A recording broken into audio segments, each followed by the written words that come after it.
See how crisp everything is. As a modern kit, you can't go wrong. Hello, this is BJ from Hearns Hobbies, and I'm going to do an open box review of the brand new Hong Kong Models 1/48 scale Flying Fortress. So that's the B-17F, so F model, so this is the Memphis Belle. So Memphis Belle is the most famous of the B-17s. It was one of the first aircraft to complete 25 bombing missions over Europe. So that was, I think it was 1942, 1943, during that period. And the crew and the actual aircraft were taken back to the United States, where they toured around to raise war bonds for the war effort. And the actual aircraft is still existing, and it's in a museum in the States now. But enough of that, there's a bit of a background of the actual aircraft. Let's have a look inside and see what's so good about this particular kit. Okay, let's just open it up here. So Hong Kong Models is, as you can gather, it's a company that's based in Hong Kong. So everything's made in China. They're better known for their larger aircraft, 1/32 scale bombers. So they've done the B-17s, the F and the G in 32nd scale, and other large things like Lancaster as well. Now they've just recently moved into 1/48 scale, which makes it much more accessible to most people, because 32nd scale is quite a large size. You've got wingspans of close to a metre on a lot of those, and most of us won't have the space for it. But 48 scale is a nice medium sort of size. If you had a little bench like this, it will easily fit in here and it'll look quite reasonable. So let's have a look at the individual sprues and see how they differ from the bigger stuff. And I'll just explain what the bits and pieces are here for. So this is the first lot. You can see the horizontal stabilizers of the tail. Now with Hong Kong Models, they're known for their excellent mold cutting ability. So if you want to compare it to Tamiya, I'd say it's very on par. So the fit when you're pushing the bits together, and also the surface detail, in a lot of ways the surface detail is finer than Tamiya. Now where you would judge Tamiya as being quite heavy on the surface detail, that's good in a way because it helps you do washes within the panel lines. Hasegawa on the other way, they have incredibly fine detail, which is more scale looking, but you have to be very careful that you don't lose any of it. Hong Kong Models is, I would say, an in-between. So it's not overly exaggerated, it's not super fine, but it's in this medium where when you paint onto it and you do a little bit of weathering, it'll be able to enhance the model without looking too bland. Because sometimes really fine panel lines, if you don't do them correctly, it's going to make the whole model really bland. Sometimes you need a little bit of exaggeration. Okay, so over here, what do we got? We've got some gear doors. I'll flip this over. You see some of the bulkheads here, and if you can have a closer look at them, you see them molded in detail that can easily be picked out with a dark wash. So a little dark wash gives it a little bit of shadowing. Everything will give a really nice effect. Okay, so what else we got here? So you got bits of, here's the top of the cockpit. You just see parts of the windscreen around here, which is quite interesting because a lot of the earlier kits would have been split directly in the center, which makes a great difficulty in this big giant line going across here, trying to cover it up. So you've got the larger sections which are in down the halves, the sides, but with this little thing here, it maintains all the top detail here rather than it all being soft. Okay, so you got bits of the cockpit here, this cockpit floor, bulkheads as I said earlier. You got the tanks, oxygen tanks, they're molded in the sides, and then you've got some of the radio equipment here as well. So it's pretty much a scaled down version of their 32nd scale. So their 32nd scale had all the full interior detail as well. So they've achieved that with this one as well. Obviously with less parts. Okay, this is of interest. You've got some, what do we got here? We've got the flaps here. So the flaps can be set down on the wings. You got some of the engines. What do you got on this side? So you got the tires. So interesting again, you've got the flattened weighted look on the tire, so that when it's actually sitting on the ground, it's natural for the tires to bulge because it's such a weight of the aircraft. So by molding these into here, it already adds a lot more realism. I mean, before this sort of thing, a lot of aircraft are just round wheels, and you'll have to get yourself some resin weighted wheels, which would add quite considerably to the cost. So you've got some undercarriage, I think. Yep, yeah, main gear here. You've got some more parts of the engine nacelles. Got the superchargers for the engines here. Now if we flip it around, you see you've got a seat, one of the seats for the cockpit, a door, you've got the the nacelles around the engines and the engines themselves. So the engines are still very nicely detailed. I mean, on a 32nd scale, there will be more parts to this. There'll probably be 5 parts to complete that. But being smaller, they're able to incorporate a lot of the details already in the single molding. That saves you from having to worry about join lines and such. And then of course you got the full complement of the bombs here. Okay, so we've got that bit there. All right, we're getting into some of the bigger bits. Let's have a look at the parts of the fuselage. Okay, so the B-17G has already been released in 48 scale. So the G and the F don't have a lot of difference. So these parts are common. It would just be finer details, like the main difference would be the front nose, but I'll get into that in a sec. So you get a better idea of the size. So you got the halves.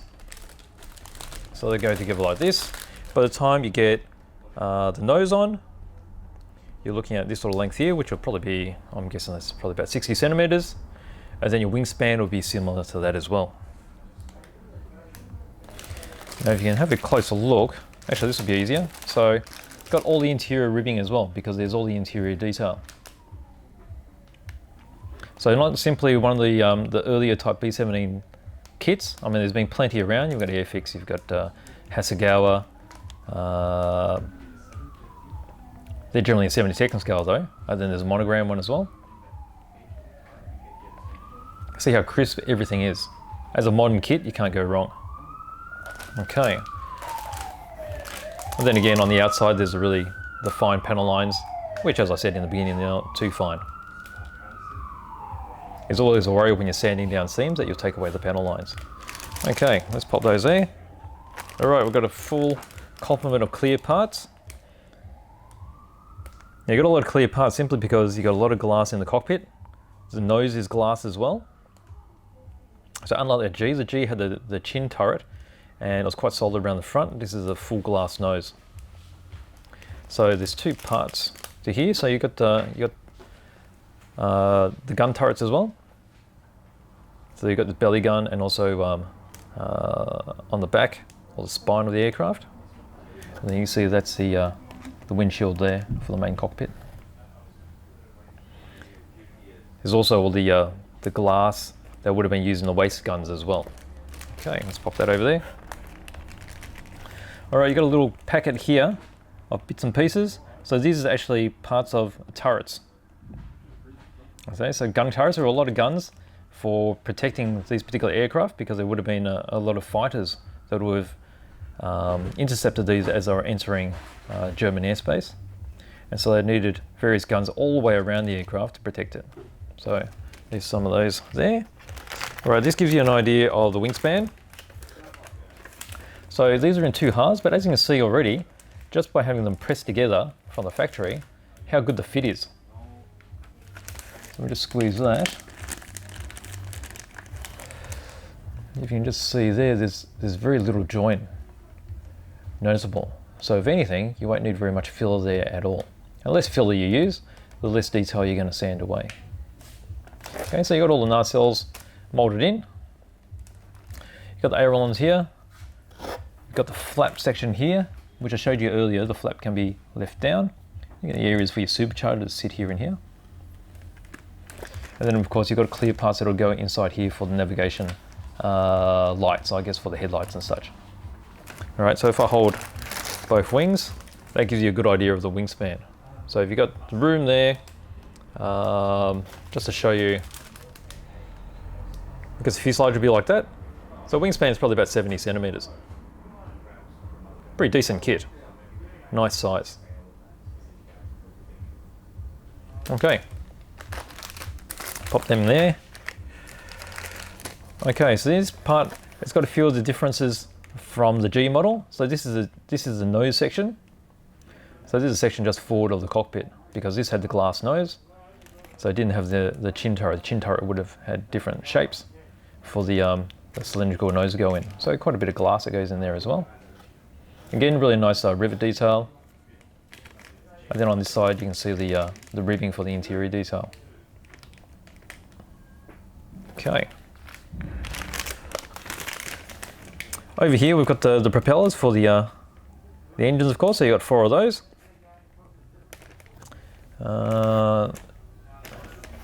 Engine nacelles here. You got some guns. You got the 50 cal guns here.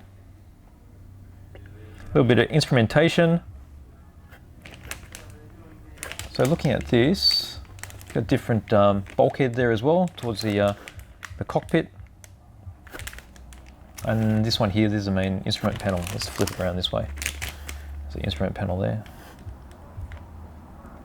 Another seat, so probably navigator's seat or co-pilot seat. Really nice. Okay. All right, so I've got this bit here. Actually, I think this bit, what's this bit? I really don't know. This is probably part of the nose. Have a closer look at the manual a bit later. It's a bit hard to sometimes visualize some of these things. Yeah, it could be the nose. It's probably connected on like that. All right, and then, okay, here's the glass nose sections. Okay, so you've got a couple of options here. And then there's the glass for the tail gun.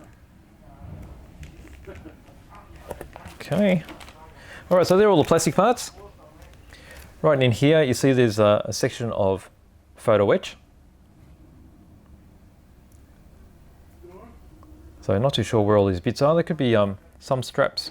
They look like some seatbelt straps there as well, which will enhance the seats a little bit. And then you've got a fair swag of options for the markings.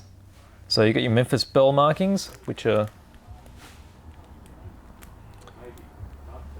is just around here, I think. Is that Memphis Belle? And then obviously these are all American markings in here, because primarily the Americans that were using B-17s. Okay, so the decals. All right, so one of the special things that's included is this full color print.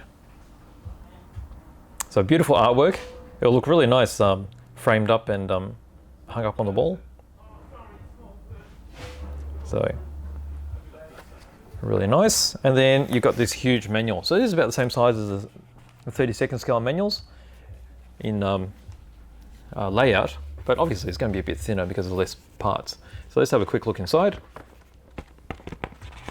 So over here we start off. So it looks like you got a cockpit, you got the seats going into the cockpit, and then you start building the bomb bay.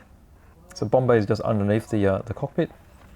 This is the bomb bay going onto the back of the cockpit. There's the bulkheads that we saw earlier. So it's quite modular in its design. So all the interior there for the front end and the mid section. And then you start going into the fuselage.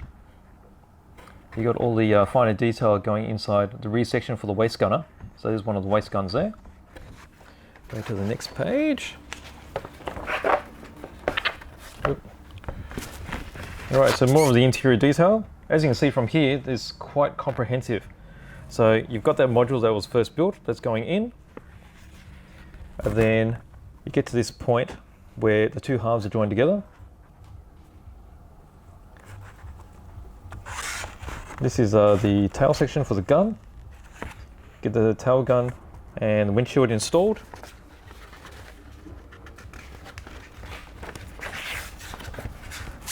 Over here we're doing the top section of the fuselage for the canopy. There's all the glass going in for the cockpit.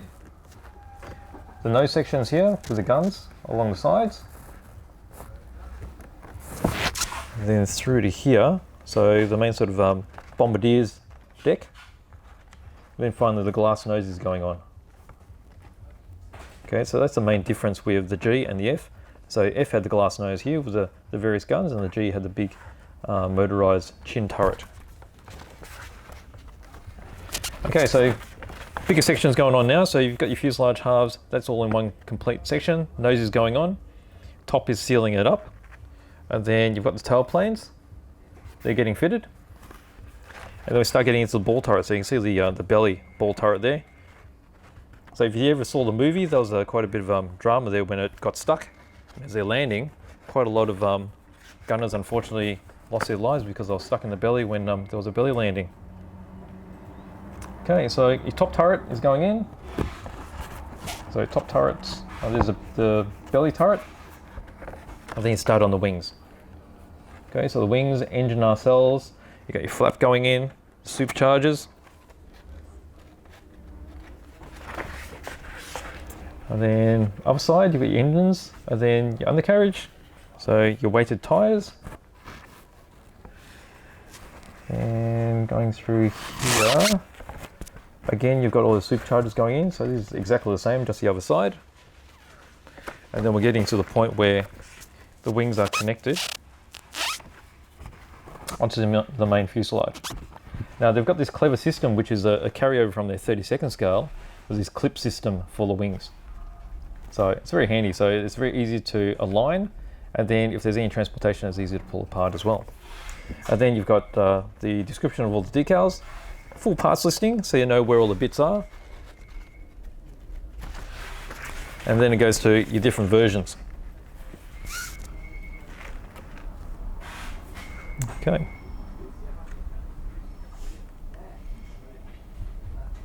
So here you got a little bit of the camouflage type pattern, the two greens, and then so 4 alternatives in all, and then finish off with a painting guide. So it covers AK codes, Tamiya codes, and GSI Mr. Hobby codes as well. So that's my open box review of the brand new Hong Kong Models 148 scale B-17F Memphis Belle version. You don't have to do the Memphis Belle if you don't want to, but I mean, that's the most iconic one. So hope you've enjoyed looking at all this. Beautiful, beautiful kit, and very well worth the effort of building.